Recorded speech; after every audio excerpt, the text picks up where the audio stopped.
परमात्मा अंदर है।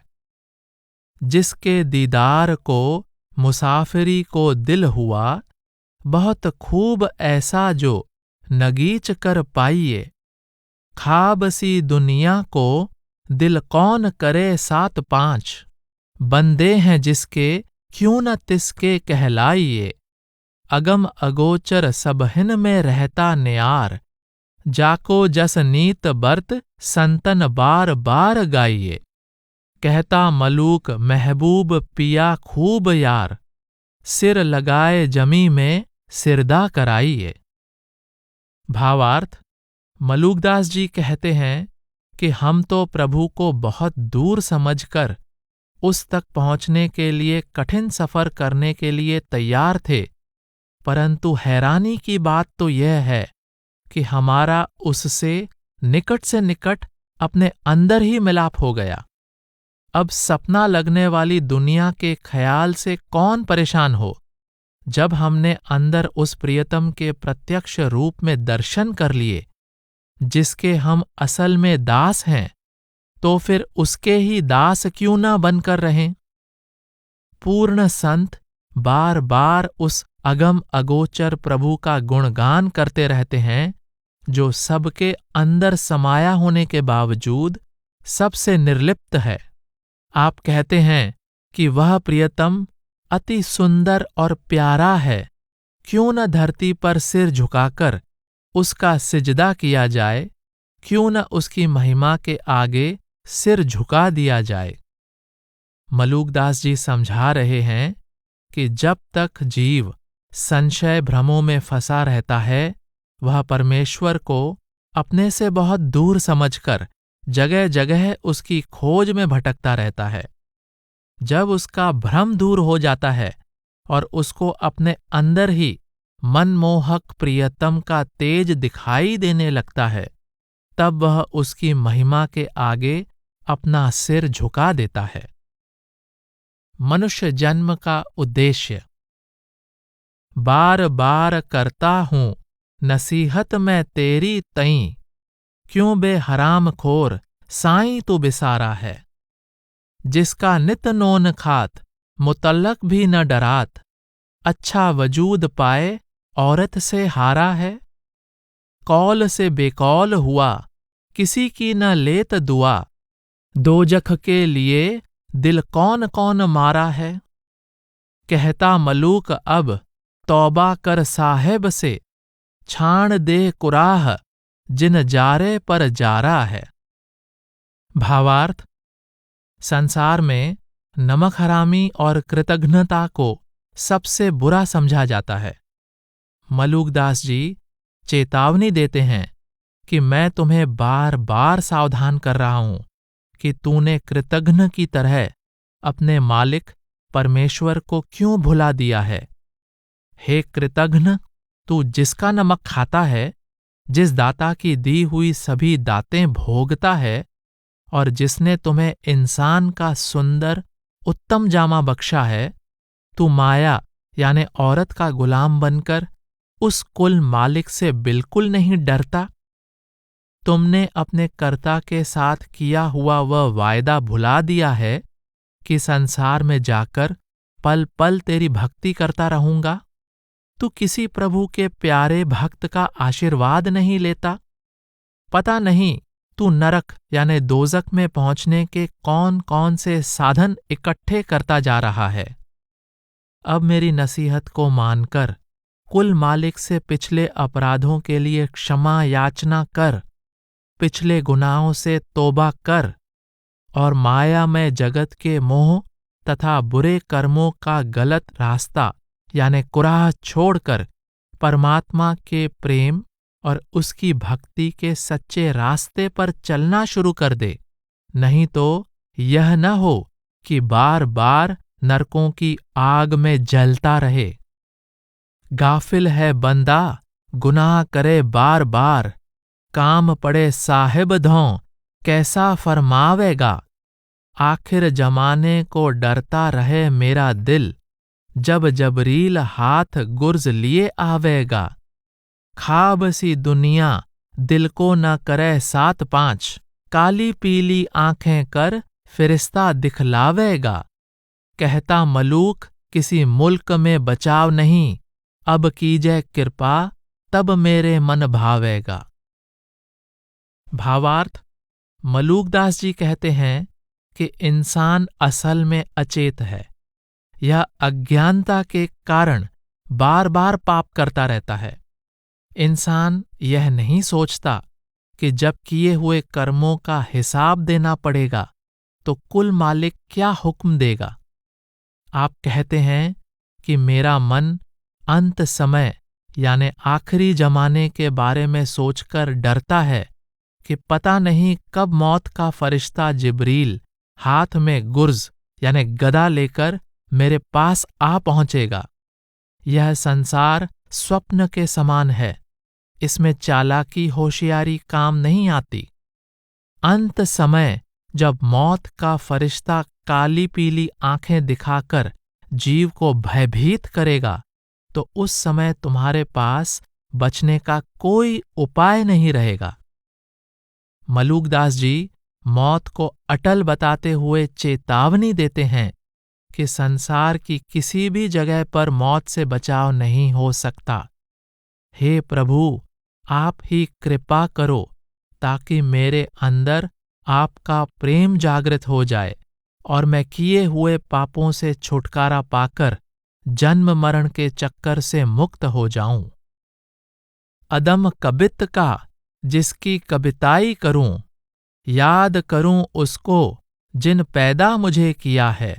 गर्भबास पाला आतस में नहीं जाला, तिसको मैं बिसारूं तो मैं किसकी आस जिया हूं।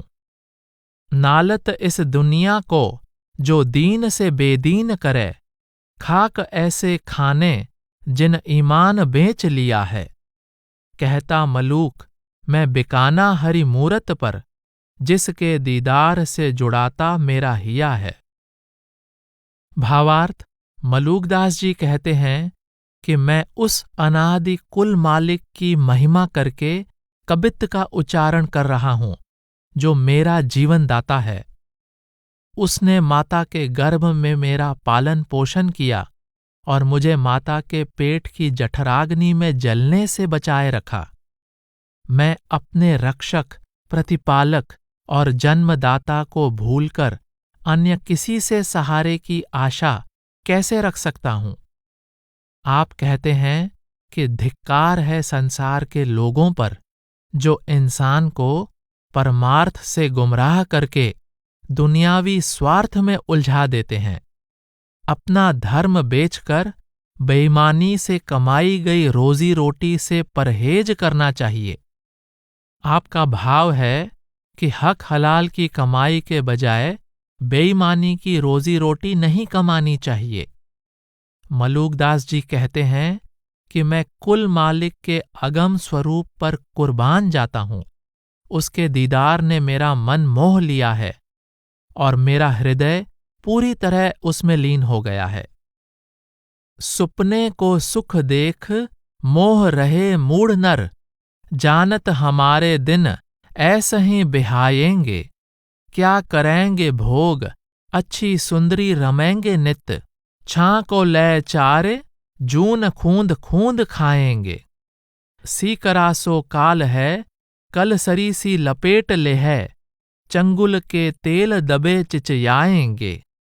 कहत मलूक दास लेखा देत होई है दुख, बड़े दरबार जाए अंत पछताएंगे।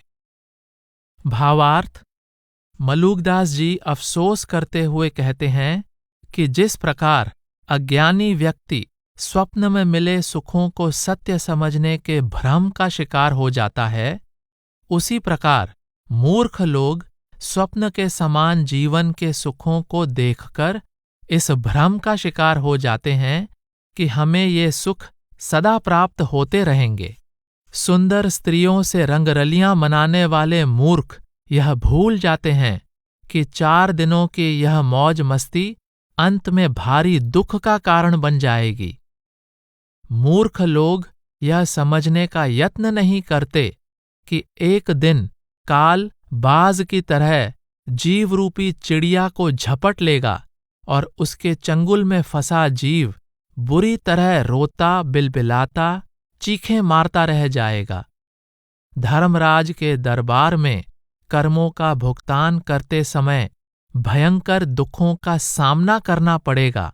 फिर पता चलेगा कि जिस ऐशो इशरत को वह सुखों का साधन समझता रहा, असल में वे सभी दुखों का कारण थे।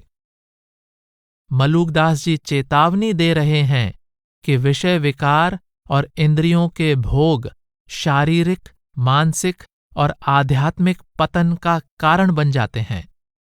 जीवन और इसके भोग क्षणभंगुर हैं।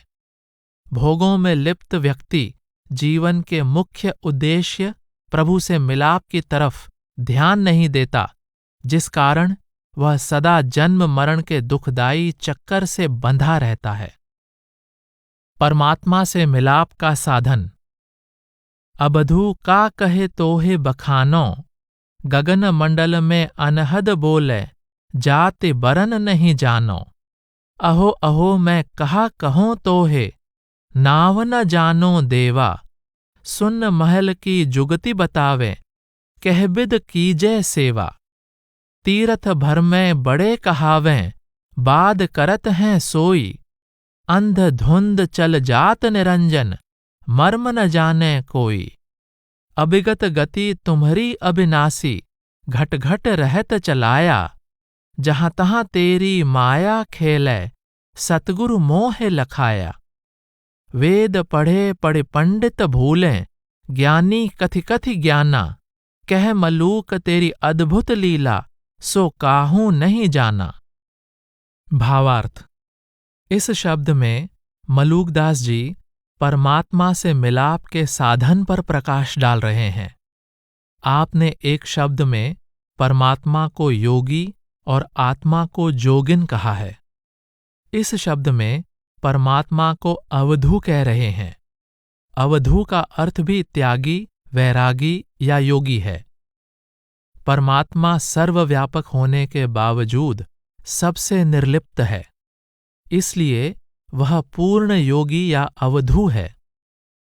परमात्मा की न कोई जाति पाति है, न रंग रूप। उस रंगहीन, रूपहीन निराकार का अनुभव आंतरिक गगन मंडल में हो रहे अनहद शब्द के रूप में होता है। अनहद जिसका कोई आदि अंत नहीं। शब्द अनादि एवं अविनाशी है। शब्द अखंड है। इसका कोई आदि, मध्य और अंत नहीं। मलूकदास जी समझा रहे हैं कि परमात्मा शब्द रूप है और शब्द ही परमात्मा से मिलाप का सच्चा साधन है। अहो अहो मैं कहा कहूं तोहे, नाव न जानो देवा।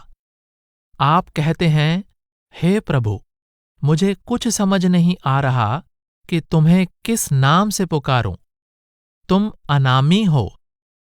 संतों ने परमात्मा को शब्द रूप भी कहा है और नाम रूप भी कहा है। मलूकदास जी कह रहे हैं कि बेशक परमात्मा को अनेक नामों से याद किया जाता है, परंतु असल में वह अनामी है। उसको किसी खास नाम की सीमा में बंद नहीं किया जा सकता। लिखने, पढ़ने और बोलने में आने वाले सभी नाम परमात्मा के गुणों का वर्णन कर सकते हैं, परंतु परमात्मा का सच्चा नाम यानी शब्द उसकी हस्ती का सूचक है। अनहद शब्द यानी सच्चे नाम में परमात्मा के सब गुण समाये हुए हैं। वह शब्द यानी नाम परमात्मा के पूर्ण सामर्थ्य से भरपूर है। परमात्मा की महिमा का वर्णन नहीं किया जा सकता और न ही उसके शब्द यानी नाम का।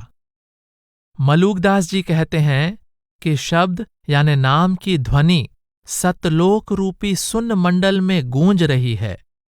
जो पूर्ण पुरुष उस सुन्न महल में पहुंचकर शब्द यानी नाम का अनुभव प्राप्त करने की युक्ति समझाए, उसकी जितनी भी सेवा की जाए कम है, क्योंकि केवल यह शब्द यानी नाम ही परमात्मा से मिलाप का एकमात्र सच्चा साधन है। मलूकदास जी चेतावनी देते हैं कि शब्द यानी नाम के भेद से रहित लोग अनेक तीर्थों पर भटकते रहते हैं। वे लोगों से अनेक प्रकार के वाद विवाद करते हैं। वे आंखें मूंद कर माया रहित निरंजन की खोज में लगे रहते हैं, परंतु कभी उसका भेद प्राप्त नहीं कर सकते। वह अनंत, अथाह, अपरंपार, अमर, अविनाशी प्रभु जो सबका कर्ता और प्रतिपालक है, उसका अंत पा सकना असंभव है। सारे संसार में उसकी माया व्याप्त है। केवल पूरे गुरु की दया मेहर द्वारा ही उसकी पहचान हो सकती है। अनेक लोग वेद शास्त्रों के पाठ विचार को ही प्रभु की सच्ची भक्ति समझते हैं। अनेक लोग धर्म ग्रंथों के पाठ विचार के आधार पर बढ़ चढ़कर ज्ञान की बातें करते हैं, परंतु उनमें से कोई भी उस कर्ता की अपरंपार लीला को समझ नहीं सकता। आप समझा रहे हैं कि केवल पूरे गुरु की दया मेहर से ही परमात्मा के अनहद शब्द यानी सच्चे नाम द्वारा परमात्मा से मिलाप का अनुभव प्राप्त हो सकता है। दूसरा कोई साधन परमात्मा द्वारा रचित मायामयी रचना के पार उस तक पहुंचने में सहायता नहीं कर सकता। अब तो अजप्पा जप मन मेरे, सुर नर असुर टहलुवा जाके, मुनि गंधर्व जाके चेरे। 10 अवतार देख मत भूलो, ऐसे रूप घनेरे। अलख पुरुष के हाथ बिकाने, जब ते नैन निहारे। अबिगत अगम अगोचर अबधु, संग फिरत हैं तेरे। कह मलूक तू चेत अचेता, काल न आवे नेरे। भावार्थ: अजप्पा जप पूर्ण संतों ने अंदर निरंतर हो रही अनाहद शब्द की ध्वनि को अजप्पा जाप कहा है। मलूकदास जी शब्द की पहली 2 पंक्तियों में शब्द की महिमा करते हैं। आप कहते हैं कि शब्द रूपी अजप्पा जाप से लिव लगानी चाहिए। केवल इंसान ही नहीं, अपितु देवता, राक्षस, ऋषि मुनि और गंधर्व भी शब्द के दास हैं। गुरु अर्जन देव जी की वाणी है, जिस नामै को तरसै बहु देवा, सगल भगत जाकी कर दे सेवा। अनाथा नाथ दीन दुख भंजन, सो गुर पूरे ते पायणा।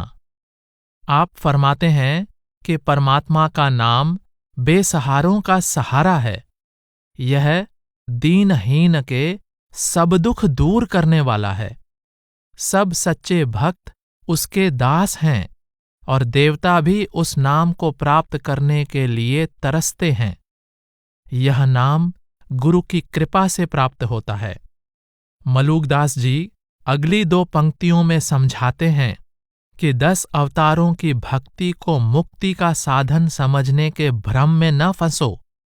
सृष्टि में अनेक देवता और अवतार भटकते फिरते हैं, उनमें से कोई भी परमात्मा की जगह नहीं ले सकता। आप कहते हैं कि जब से हमने अलख पुरुष परमेश्वर के दर्शन किए हैं, हम उसके दास बन गए हैं। आप अंतिम 2 पंक्तियों में कहते हैं कि वह अनंत अथाह परमेश्वर सदा तुम्हारे अंग संग है। इसलिए अज्ञानता छोड़कर सचेत और सावधान होकर उससे लिव जोड़नी चाहिए। फिर काल तुम्हारे पास नहीं आ सकेगा और तुम जन्म मरण के चक्कर से मुक्त हो जाओगे। गुरु रामदास जी की वाणी है, ऐसा मेरा राम रहया भरपूर, निकट वसै नाहीं हर दूर। मलूकदास जी एक अन्य प्रसंग में कहते हैं, शब्द ब्रह्म का करे विचार, सोई चले जियत होए छार। जो भाग्यशाली साधक शब्द रूपी परमेश्वर की पहचान कर लेते हैं, वे जीते जी मर जाते हैं, नम्रता की मूरत बन जाते हैं। आप फरमाते हैं, शब्द अनाहत होत जहाँ ते तहाँ ब्रह्म कर बासा, गगन मंडल में करत कलौले परम ज्योति पर गासा। भावार्थ: गगन मंडल में जहाँ अनहद शब्द की ध्वनि गूंज रही है, वहीं प्रभु का निवास है। वह परम पुरुष शब्द की ध्वनि और शब्द के प्रकाश के रूप में वहां आनंद मग्न है। आप फरमाते हैं, सहजे धुन लागी रहे बाजे अनहद तूरा। ध्यान आंखों से ऊपर स्थिर हो जाने पर अंदर सहज रूप में अनहद शब्द की तूर जैसी ध्वनि निरंतर सुनाई देती रहती है। यही कारण है कि दूसरे संत महात्माओं की तरह मलूकदास जी भी सुरत या ध्यान को प्रभु के शब्द रूपी अजप्पा जाप में लीन कर देने को ही आत्मा को परमात्मा में अभेद कर देना कहते हैं। मलूकदास जी ने नाम की महिमा में कुछ साखियां उच्चारी हैं जो प्रभु और नाम की महिमा के भाव से ओत-प्रोत हैं। आप फरमाते हैं, जीवहूँ ते प्यारे अधिक लागें मोही राम, बिन हरि नाम नहीं मुझे और किसी से काम।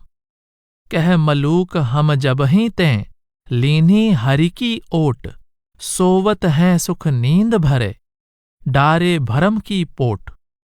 भावार्थ: मलूकदास जी कहते हैं कि वह प्रभु मुझे अपनी आत्मा, अपनी जान से भी प्यारे लगते हैं। प्रभु नाम के सिवाय किसी दूसरी वस्तु की ओर मेरा ध्यान ही नहीं जाता। जब से मैंने प्रभु और उसके नाम का सहारा लिया है, मेरे सभी भ्रम दूर हो गए हैं और मैं निश्चिंत होकर सुख शांति से जीवन व्यतीत कर रहा हूं। उहां न कबहूं जाइए जहां न हरि का नाम, दिगंबर के गांव में धोबी का क्या काम। राम राम के नाम को जहां नहीं लवलेस, पानी तहां न पीजिए पर हरिये सो देस। आप समझाते हैं कि जिस नगरी में हरि के नाम का जाप नहीं होता, कभी भूले भटके भी वहां नहीं जाना चाहिए। नग्न लोगों की नगरी में धोबी का क्या काम है। जिस जगह प्रभु के नाम का थोड़ा सा भी प्रेम यानी लवलेस न हो, उससे किनारा कर लेना चाहिए। वहां से कभी पानी का घूंट तक भी नहीं पीना चाहिए। गांठी सत्त कुपीन में सदा फिरे निसंक, नाम अमल माता रहे गिने इंद्र को रंक। राम नाम जिन जानिया तेई बड़े सपूत, एक राम के भजन बिन कांगा फिरे कपूत। भावार्थ: मलूकदास जी नाम भक्ति करने वाले की प्रशंसा करते हुए कहते हैं कि जिस साधु ने अपनी लंगोटी यानी कुपीन को सच्चे नाम की गांठ लगाई हुई है, अर्थात जिसने सच्चे नाम द्वारा विषय वासना को वश में कर लिया है, वह विषय विकारों के भय से मुक्त होकर निडरता से जहां चाहे जा सकता है। ऐसा साधक सदा नाम की खुमारी में मस्त रहता है और देवराज इंद्र को भी कंगाल समझता है। आपका भाव है कि नाम के आनंद में मग्न साधु तो स्वर्गों के सुख को भी तुच्छ समझता है। नाम के रंग में रंगे साधु के सामने देवताओं का राजा इंद्र भी कंगाल है। जिसने अपने अंदर नाम की पहचान कर ली है, वही माता पिता का सच्चा पुत्र है और वही सच्चा धनवान है। जो राम नाम की कमाई से खाली है, वह कपूत और कंगाल यानी कांगा है। राम नाम एकै रति पाप के कोटि पहाड़, ऐसी महिमा नाम की जार करे सब छार। भावार्थ: चाहे पाप के करोड़ों पर्वत हों, राम नाम की रत्ती भर चिंगारी उन सबको जलाकर राख कर देती है।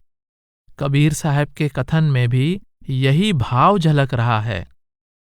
जबहि नाम हृदय धरा, भया पाप का नाश, मानो चिंगी आग की परी पुरानी घास। जिस प्रकार आग की एक चिंगारी घास के सूखे ढेर को जलाकर राख कर देती है, उसी प्रकार हृदय में नाम के प्रकट होते ही सब पाप नष्ट हो जाते हैं। मलूकदास जी सब रोगों की एकमात्र दवाई राम नाम बताते हैं। राम नाम औषध करो, हृदय राखो याद, संकट में लौ लाइए, दूर करे सब व्याध। भावार्थ, राम नाम सर्वश्रेष्ठ औषधि है। इसको सदा हृदय में संभाल कर रखना चाहिए। राम नाम से लिव जोड़ ली जाए तो सब संकट दूर हो जाते हैं। आप समझा रहे हैं कि अंत समय भी राम नाम ही सहायता करता है और जन्म मरण के दुख से भी नाम द्वारा ही छुटकारा मिलता है। धर्म ही का सौदा भला, दाया जग व्यवहार, राम नाम की हाट ले, बैठा खोल किवार। भावार्थ, मलूकदास जी कहते हैं कि संसार में धर्म और दया का व्यापार उत्तम है, इसलिए मैं राम नाम की दुकान खोल कर बैठ गया हूं। आपका भाव है कि धर्म और दया दोनों का आधार प्रभु का नाम है। नाम की कमाई ही आत्मा का सच्चा धर्म है और दया के धर्म का पालन भी प्रभु के नाम की कमाई द्वारा ही हो सकता है। सतगुरु।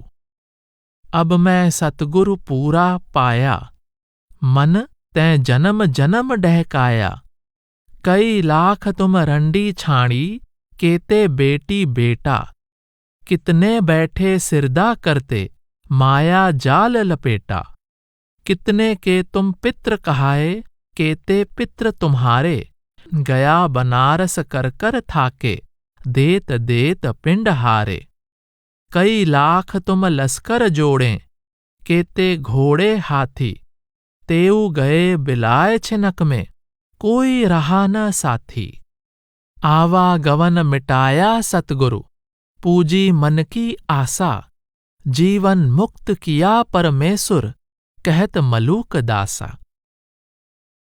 भावार्थ, मलूकदास जी परमात्मा की सच्ची भक्ति द्वारा परमात्मा से मिलाप करने के यत्न में सतगुरु की संगति और शरण का महत्व दर्शाते हुए कहते हैं, ऐ मेरे मन, तू अनेक जन्मों से मुझे ठगता आ रहा है, परंतु अब इस जन्म में मुझे सतगुरु की शरण प्राप्त हो गई है, इसलिए अब तू मुझे धोखा नहीं दे पाएगा।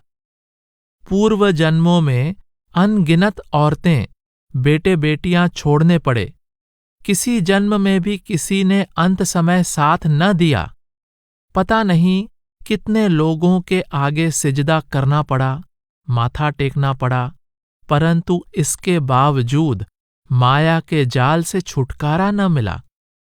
अनेक लोगों के हम पिता और बुजुर्ग बने और अनेक लोग हमारे पिता और बुजुर्ग बने।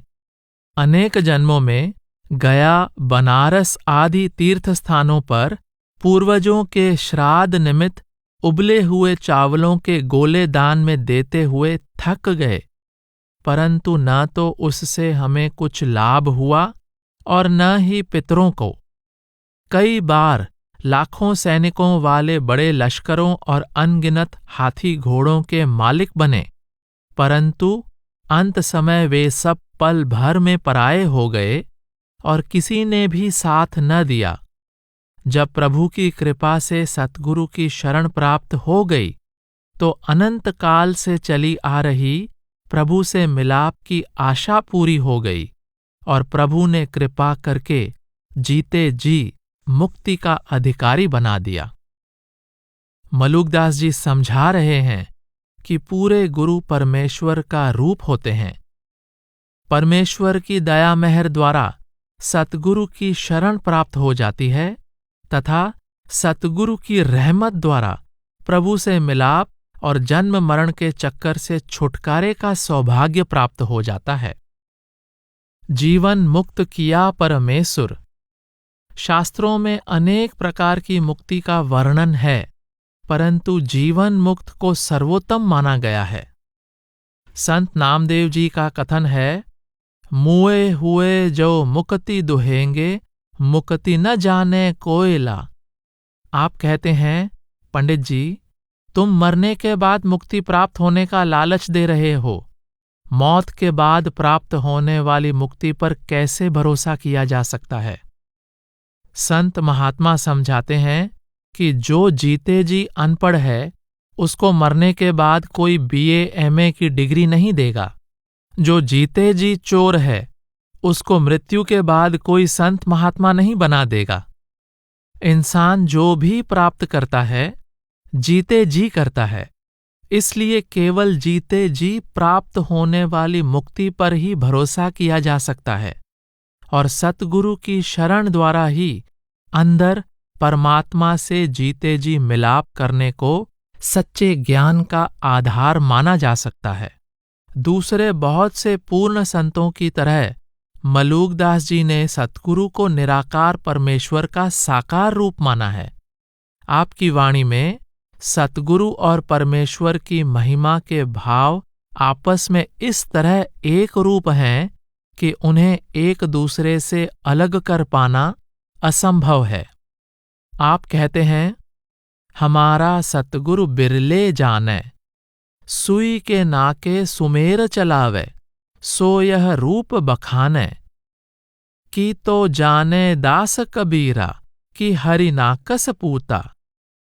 की तो नाम देव और नानक, की गोरख अवधूता। हमरे गुरु की अद्भुत लीला, ना कछु खाए न पीवे। ना वह सोवे ना वह जागे, ना वह मरे न जीवे। भावार्थ, आपने बहुत से शब्द सतगुरु और निज रूप की महिमा के बारे में लिखे हैं। इस शीर्षक से स्पष्ट हो जाता है कि आप यह भाव दृढ़ करवाना चाहते हैं कि परमात्मा स्वयं सतगुरु का रूप धारण करके अपने निज स्वरूप यानी अपने सच्चे स्वरूप की पहचान करवाता है। आप इस प्रसंग में कह रहे हैं कि कोई विरला भाग्यशाली ही सतगुरु के असल स्वरूप की पहचान कर पाता है। दूसरे शब्दों में, केवल विरले भाग्यशाली जीवों को यह बोध होता है कि परमेश्वर स्वयं ही सतगुरु का रूप धारण करके अपने सच्चे स्वरूप की पहचान करवाता है। आप कहते हैं कि जो साधक सुई के छिद्र में से सुमेरु पर्वत निकाल सकता है, केवल वही सतगुरु के सच्चे स्वरूप की महिमा कर सकता है। वर्तमान अवस्था में मन सुमेरु पर्वत की तरह फैला हुआ है।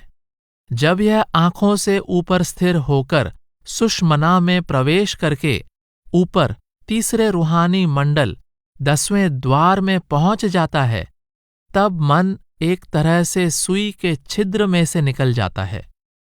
उस अवस्था में आत्मा को अपने निर्मल स्वरूप की पहचान हो जाती है और इसको परमात्मा के निज स्वरूप का बोध हो जाता है। उस अवस्था में पहुंचा साधक ही परमात्मा और सतगुरु के निज स्वरूप की महिमा जान सकता है। कबीर साहिब की वाणी है, कबीर मुक्ति द्वारा संकुरा, राई दसें भाए। मन तो मैगल होए रह्यो, निकसो क्यों कह जाए। कबीर ऐसा सतगुरु जे मिलै, तुठा करे पसाओ। मुक्ति द्वारा मोकला, सहजे आवऊ जाओ। आप फरमाते हैं, मुक्ति का द्वार बहुत तंग है। यह राई के 10वें हिस्से से भी बारीक है। हाथी की तरह फैला हुआ मन कैसे इससे पार हो सकता है? आप स्वयं ही इस सवाल का जवाब देते हुए कहते हैं कि अगर सतगुरु दया मेहर कर दें तो मुक्ति का दरवाजा खुल जाता है और साधक सहज ही इसमें प्रवेश कर जाता है। मलूकदास जी कहते हैं कि कबीर साहब, संत नामदेव जी, गुरु नानक साहब, प्रहलाद भक्त और गोरखनाथ जैसे विरले पूर्ण योगी ही सतगुरु के असल स्वरूप को जान पाए। आप कहते हैं कि हमारे सतगुरु की लीला वर्णन से बाहर है। वह न कुछ खाता पीता है, न सोता है, न जागता है। वह अजन्मा और अमर अविनाशी है। स्पष्ट है कि आप सतगुरु में परमात्मा के गुणों का वर्णन कर रहे हैं। सतलोक में पहुंचे साधक के लिए परमेश्वर और सतगुरु का अंतर समाप्त हो जाता है। मलुकदास जी एक अन्य प्रसंग में कहते हैं, हरि समान दाता को नाही, सदा बिराजें संतन माही। आप फरमाते हैं कि संपूर्ण सृष्टि में कोई परमेश्वर जैसा दाता नहीं। क्यों? परमेश्वर के बिना कोई दूसरा दाता जीव को परमेश्वर रूपी दात नहीं बख्श सकता। इसलिए परमेश्वर सबसे बड़ा दाता है। वह परमेश्वर हमेशा संतों में समाया रहता है। संत सतगुरु अपनी शरण में आए जीव को परमेश्वर के साथ मिला देते हैं। इसी तरह वह भी परमेश्वर की तरह ही सबसे बड़ा दाता है। आप फरमाते हैं, मोरा पीर निरंजना, मैं खिजमत गार, तू ही निस्दिन रटौं, ठाड़ा दरबार। भावार्थ अर्थात मेरा गुरु माया से निर्लिप्त है। मैं सदा उसकी सेवा पूजा भक्ति करता हूँ। मैं सत्पुरुष के दरबार में खड़ा होकर सदा तू ही की रट लगाता रहता हूँ। संत महात्मा समझाते हैं कि निर्बल अज्ञानी जीव अपनी बल बुद्धि द्वारा कभी भी सर्वशक्तिमान और सर्वज्ञाता परमेश्वर से नहीं मिल सकता। वह परम पुरुष स्वयं ही सतगुरु का साकार रूप धारण करके जीव को अपने सच्चे स्वरूप का बोध करवाता है। संतजन उपदेश देते हैं कि गुरु का होना काफी नहीं, केवल परमेश्वर का रूप हो चुके पूर्ण गुरु ही जीव को परमेश्वर के साथ मिला सकते हैं। संतजन तीसरा भाव यह दृढ़ करवाते हैं कि जीव केवल अपने समय के पूर्ण गुरु की संगति, शरण और सहायता द्वारा ही निराकार परमेश्वर से मिलाप कर सकता है। मलुकदास जी फरमाते हैं, देव पितर मेरे हरि के दास, गाजत हों तिन के विश्वास, साधु जन पूजों चित लाई, जिनके दर्शन हिया जुड़ाई, चरण पखारत होए आनंदा, जन्म जन्म के काटे फंदा, भाव भक्ति करते निष्काम, निस्दिन सुमिरै केवल राम, घर बन का उनके भय नाही, ज्यों पुर इनि रहता जल माही, भूत परेतन देव बहाई, देव खर लीपै मोर बलाई, वस्तु अनूठी संतन लाऊं, कहें मलूक सब भरम नसाऊं। भावार्थ इस शब्द में परमात्मा के भक्तों की महिमा करते हुए कहते हैं कि प्रभु के भक्त ही मेरे लिए सच्चे देवता, इष्ट और बड़े बुजुर्ग हैं। मैं उनके भरोसे निश्चिंत होकर बेफिक्री से संसार में रह रहा हूं। मैं पूरे प्रेम भरोसे से एक मन एक चित्त होकर प्रभु के भक्तों की सेवा पूजा करता हूं, क्योंकि उनके दर्शन से मेरा मन अंदर प्रभु के नाम से जुड़ गया है। प्रभु के भक्तों के चरण धोने से मन को आनंद प्राप्त होता है और उनकी समझाई युक्ति के अनुसार प्रभु की भक्ति करने से अनंत काल से चला आ रहा जन्म मरण का फंदा कट जाता है। प्रभु के भक्त निष्काम भाव से प्रभु की भक्ति करते हैं। वे दिन रात केवल प्रभु के नाम का सुमिरन करते रहते हैं। जिस तरह कमल पानी में रहता हुआ भी इससे निर्लेप रहता है, उसी तरह प्रभु के भक्तों को न तो घर गृहस्थी डरावनी लगती है और न ही जंगल का निवास। प्रभु के भक्त भूत प्रेतों के भय से मुक्त हो जाते हैं। उनको देवताओं के मंदिरों का लेपन भी नहीं करना पड़ता। उनको प्रभु की भक्ति के लिए बाहरी मंदिरों में जाना नहीं पड़ता।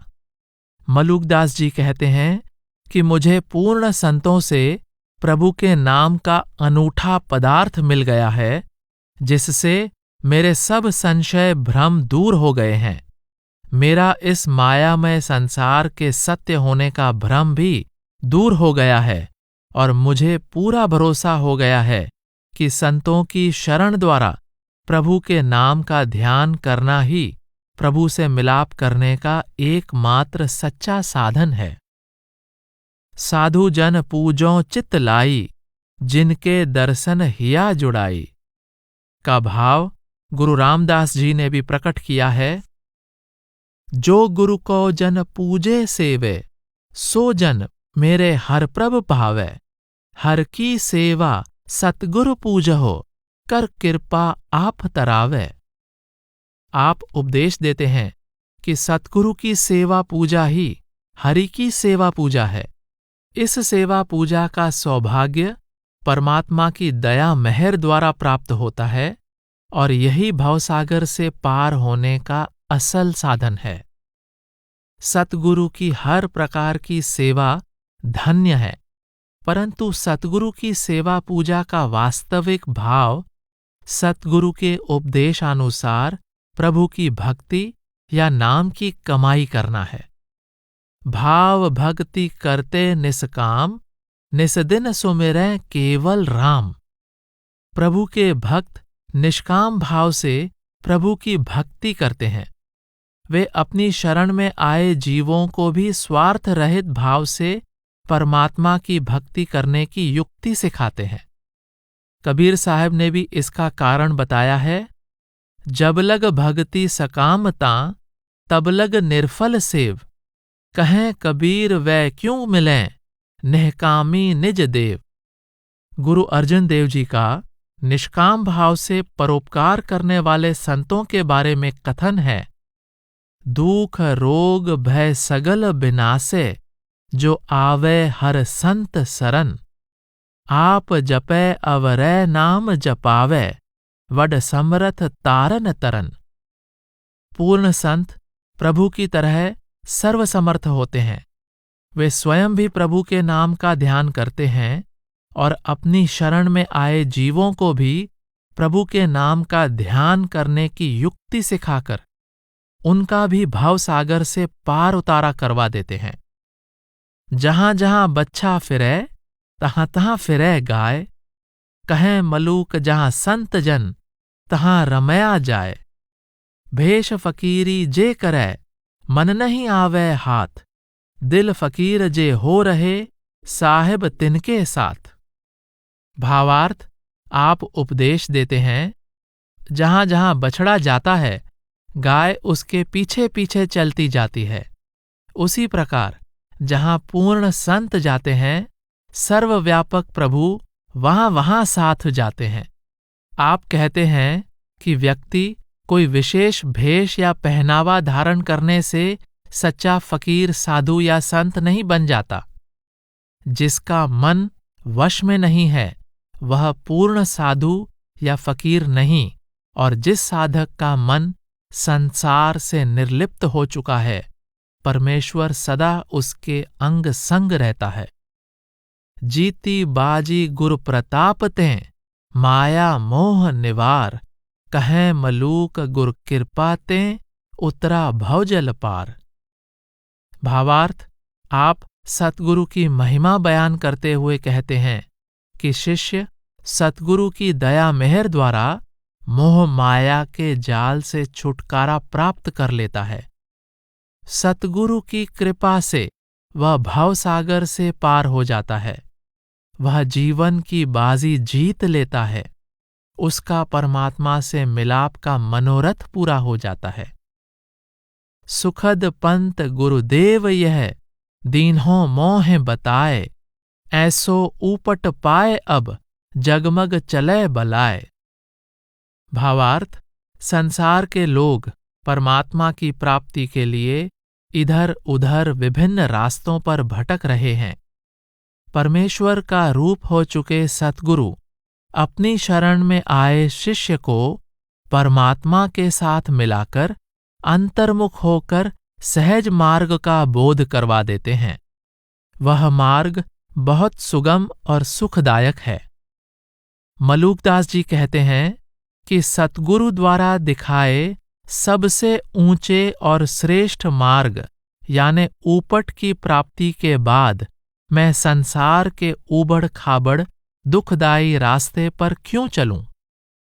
भ्रम भागा गुरु बचन सुने, मोह रहा नहीं लेस, तब माया छल हित किया, महामोहनी भेस। ताको आवत देखिकै, कही बात समुझाए, अब मैं आया हरि सरन, तेरी कछु न बसाए। भावार्थ, आप कहते हैं कि सतगुरु के परम ज्ञान से ओत प्रोत वचन सुनते ही मन में लेश मात्र भी मोह न रहा। मेरा मन मोह से पूरी तरह निर्लिप्त हो गया। यह देखकर माया परेशान हो गई कि इस जीव का मेरे जाल से छुटकारा हो जाएगा। उसने छल कपट करके मुझे मोहित करने वाला रूप धारण कर लिया। माया को मनमोहक रूप धारण करके अपनी ओर आते देखकर मैंने उसको कहा, अरे, अब मुझे प्रभु की शरण प्राप्त हो गई है, इसीलिए अब मुझ पर तेरा जोर नहीं चल सकता, यानी तेरी कछु न बसाए। मलूकदास जी गुरु की शरण को ही हरि की शरण कह रहे हैं। जिसको गुरु की शरण मिल जाती है वह माया के विनाशकारी प्रभाव से मुक्त हो जाता है। मलुका सोई पीर है जो जाने पर पीर, जो पर पीर न जानही, सो फकीर बेपीर। भावार्थ, आप फरमाते हैं कि सच्चा गुरुपीर वही है जो भवसागर में फंसे जीवों की पीड़ा पहचान कर उनको भवसागर से पार जाने में सहायता करता है। जिसको पराया दुख देखकर दया नहीं आती तथा वह दूसरों का दर्द दूर करने का प्रयत्न नहीं करता, समझ लो कि न तो वह स्वयं पूरा गुरु है और न ही उसको किसी पूरे गुरु की शरण प्राप्त हुई है।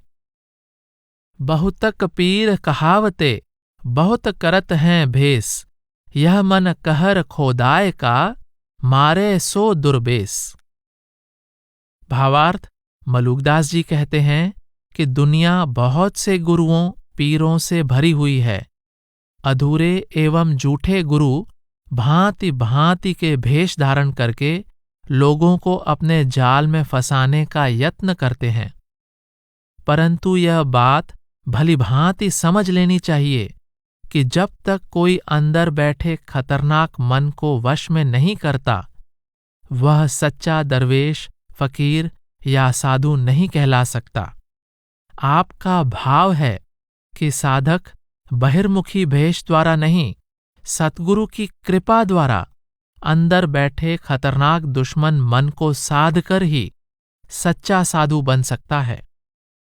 पीर पीर सब कोई कहे, पीरे चिन्हत नाहीं, जिंदा पीर को मार के, मुर्देह ढूंढा न जाएं। भावार्थ, मलूकदास जी कहते हैं कि गुरु पीर की जरूरत का चारों तरफ शोर है, परंतु कितने अफसोस की बात है कि लोग अपने समय के जीवित गुरु पीर को तो मारने तक जाते हैं, परंतु पूर्व समय में हुए गुरुओं और पीरों की खोज में जीवन व्यर्थ गंवा देते हैं। मलूकदास जी पूर्व समय में हुए पूर्ण साधु संतों, गुरुओं या पीरों के विरोधी नहीं हैं। आपने अपने वाणी में संत नामदेव जी, गुरु नानक साहब आदि पूर्ण पुरुषों की महिमा की है। आप परमार्थ के इस बुनियादी पहलू पर प्रकाश डाल रहे हैं कि पूर्व समय में हुए गुरु पीर प्रभु का रूप थे, परंतु साधक को जो भी पारमार्थिक लाभ होता है अपने समय के पूर्ण संत सतगुरु की शरण और मार्गदर्शन द्वारा होता है। पूर्व समय में हुए सच्चे गुरु पूर्ण थे। जो लोग उस समय उनकी शरण में आए, उन्होंने उनका परमात्मा से मिलाप करवा दिया। वे अपना कार्य पूरा करके परमात्मा में समा गए। वे आज हमसे उतने ही दूर हैं जितना परमात्मा है। अगर आज परमात्मा में समा चुके गुरु पीर हमारी सहायता कर सकते, तो जिस परमात्मा में वे अभेद हो चुके हैं, वह परमात्मा भी हमारी सहायता कर सकता है। और अगर आज परमात्मा हमारी सहायता कर सकता है, तो उस समय भी कर सकता था जिस समय वे गुरु पीर संसार में आए थे। हर संत महात्मा शरीर त्यागने से पहले अपनी जगह कोई न कोई उत्तराधिकारी नियुक्त करके जाता है। यही कारण है कि कबीर साहब, गुरु नानक साहब आदि सतगुरुओं की गद्दियां चलती रहीं, क्योंकि लोग केवल अपने समय के पूर्ण संत सतगुरुओं से ही सहायता प्राप्त कर सकते हैं। आज की पत्नी को आज के पति की आवश्यकता है। आज के मरीज को आज के डॉक्टर या हकीम की जरूरत है। आज के विद्यार्थी को आज के अध्यापक की आवश्यकता है। इसी तरह साधक केवल अपने समय के संत सतगुरु की सहायता द्वारा ही परमात्मा से मिलाप कर सकता है। इस प्रसंग में सबसे अधिक विचार करने योग्य तथ्य यह है कि कोई व्यक्ति किसी महात्मा को अपना गुरु बनने के लिए मजबूर नहीं कर सकता। जब तक गुरु जिज्ञासु को अपना शिष्य स्वीकार नहीं करता, तब तक गुरु और शिष्य का रिश्ता कायम नहीं होता। अगर कोई जिज्ञासु अपने समय के जीवित संत को अपना गुरु बनने के लिए मजबूर नहीं कर सकता, तो वह पूर्व समय में हुए परमात्मा में अभेद हो चुके किसी पूर्ण संत महात्मा को अपना गुरु बनने के लिए कैसे मजबूर कर सकता है।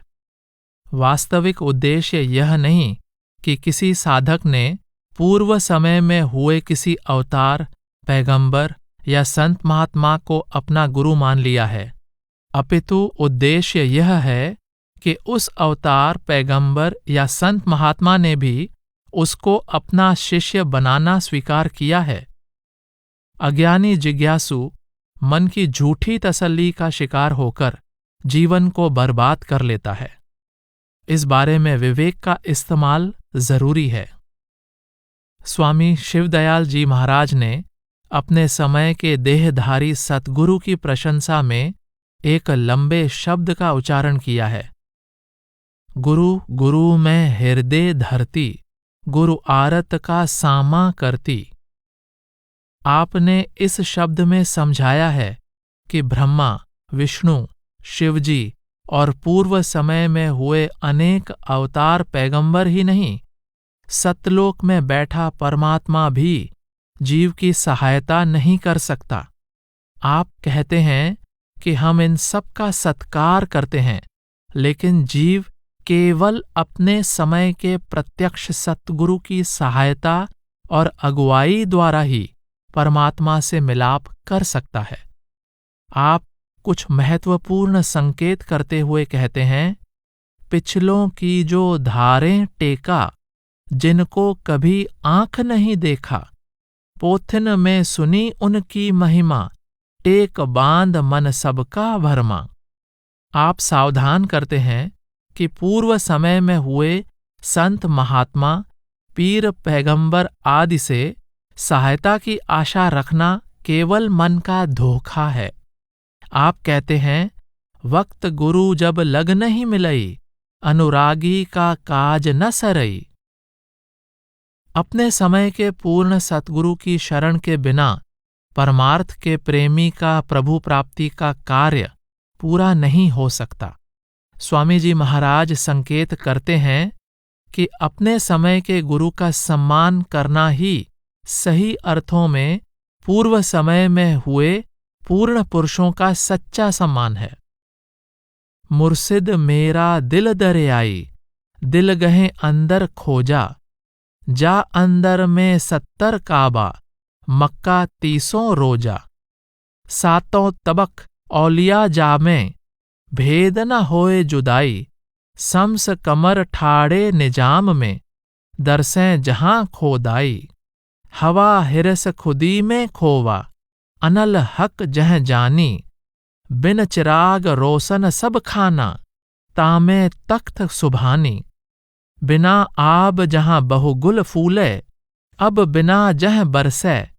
हूर बिना सरोद सब बाजै, चश्म बिना सब दरसै। ता दरगाह मुसल्ला डारे, बैठा कादिर काजी। न्याव करै सीने की जानै, सबको राखै राजी। जो देखे तो कमला होवै, तब कमाल पद पावै।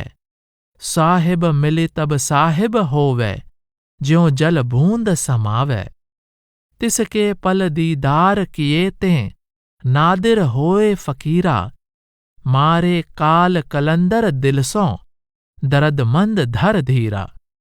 ऐसा होए तब पीर कहावै, मनी मान जब खोवै। तब मलूक रोशन जमीर होए, पांव पसारे सोवे। भावार्थ: इस शब्द में मलूकदास जी ने फारसी शब्दावली का प्रयोग करते हुए सच्चे और पूर्ण मुर्शिद, फकीर दरवेश या गुरु पीर के गुणों का वर्णन किया है। आप कहते हैं कि मेरे मुर्शिद गुरु का हृदय समुद्र जैसा विशाल और गहरा है। दूसरे शब्दों में वह परमात्मा जैसा अनंत अथाह है। उसने हर तरह की बाहिर्मुखी खोज छोड़कर दिल में खुदा की खोज की है, जिसके फलस्वरूप वह प्रभु में समाकर उसका रूप हो गया। मुर्शिद ने किस हृदय में प्रभु की खोज की? उस हृदय में जिसके अंदर 70 काबे हैं, मक्का मदीना है और 30 रोजे हैं। 7 ऊंचे से ऊंचे रूहानी मंडल हैं, जिसके अंदर बहुत से औलिया संत महात्मा दिखाई देते हैं, जिनको कुल मालिक से कभी अलग नहीं होना पड़ता। उनके हृदय में कुल मालिक की सारी कायनात दिखाई देती है तथा सूरज और चांद कुल मालिक के आगे नमाज अदा कर रहे हैं, यानी उसकी भक्ति करते हुए दिखाई देते हैं। उस स्थान या अवस्था में पहुंचकर आशा, तृष्णा, लोभ, लालच, अहंकार आदि से छुटकारा मिल जाता है और आत्मा को परमात्मा का रूप होने का अनुभव प्राप्त हो जाता है। अनल हक, मैं खुदा हूं, अहम ब्रह्मस्मि। तीसरे रूहानी मंडल 10वें द्वार में पहुंचकर मन और इंद्रियों से अलग हुई आत्मा को अपने निर्मल स्वरूप का बोध हो जाता है कि मैं परमात्मा की अंश हूं। फिर यह तेजी से ऊपर की ओर चढ़ाई करती हुई अपने स्रोत यानी असल परमात्मा में अभेद हो जाती है। आत्मा सतलोक में पहुंच जाती है, जो दीपक के बिना प्रकाश से भरपूर है, और यहाँ परमात्मा अपने तख्त पर विराजमान है। सतलोक में पानी के बिना सुंदर फूल खिले हुए हैं और बादलों के बिना अमृत की वर्षा होती हुई दिखाई देती है। वहां किसी बजाने वाले यंत्र के बिना शब्द की ध्वनि बजती हुई सुनाई देती है और बाहरी आंखों के बिना आत्मा की आंख या दिव्य दृष्टि द्वारा नूर बरस रहा है। सतलोक के दरबार में परमात्मा न्यायकर्ता के रूप में बैठा दिखाई देता है, जो हर किसी के दिल की जानता है। उसके सामने कुछ भी कहने की आवश्यकता नहीं पड़ती। वह अंतर्यामी है। किसी को भी उसके किए पर ऐतराज या गिला शिकवा नहीं करना पड़ता। जो कोई उस कुल मालिक के दर्शन कर लेता है, उस पर अजीब मस्ती छा जाती है। उसको अपनी सुध बुध नहीं रहती। जिस प्रकार बूंद समुद्र में समाकर समुद्र हो जाती है, उसी प्रकार सतलोक में पहुंची आत्मा परमात्मा में अभेद होकर परमात्मा का रूप बन जाती है। उसे परम पद प्राप्त हो जाता है। जिस भाग्यशाली को पल भर के लिए कुल मालिक के दर्शन हो जाते हैं, उसे कामिल फकीर, कामिल दरवेश या पूर्ण पुरुष वाली अद्भुत अवस्था प्राप्त हो जाती है। ऐसा भाग्यशाली जीव अपने अंदर मन चाहे नाच नचाने वाले काल रूपी मदारी को मार देता है। वह काल द्वारा फैलाए जन्म मरण के दुखदायी चक्कर से मुक्त हो जाता है। उसका हृदय धीरज और दया के भाव से भर जाता है। जो साधक मान अहंकार आपाभाव का नाश कर लेता है, उसकी आत्मा पूर्ण ज्ञान के प्रकाश से भर जाती है। ऐसा पूर्ण पुरुष मन, माया और काल के भय से मुक्त होकर आनंद रूप हो जाता है। ज्ञान रूप तथा आनंद रूप हो चुका ऐसा अविनाशी पुरुष ही सच्चा गुरु पीर कहला सकता है। मलूकदास जी ने बहुत सुंदर तथा भावपूर्ण ढंग से समझा दिया है कि कामिल मुर्शिद पूर्ण गुरु, दरवेश या फकीर होने का किसी विशेष धर्म, जाति, भेष, पहनावे या बाहिर्मुखी धर्म कर्म के पालन से कोई संबंध नहीं है। जो साधक कामिल मुर्शिद की दया से अपने आत्मिक स्वरूप की पहचान द्वारा परमात्मा की पहचान कर लेता है, वह हौमे, आपाभाव और हर प्रकार की दूसरी इंसानी कमजोरियों से ऊपर उठ जाता है। वह अपनी आत्मा को परमात्मा में अभेद करके परमात्मा की तरह पूर्ण ज्ञान और पूर्ण आनंद की मूर्त बन जाता है। केवल ऐसा पूर्ण गुरु पीर ही अपनी शरण में आए जीवों की परमात्मा से मिलाप करने में सहायता कर सकता है।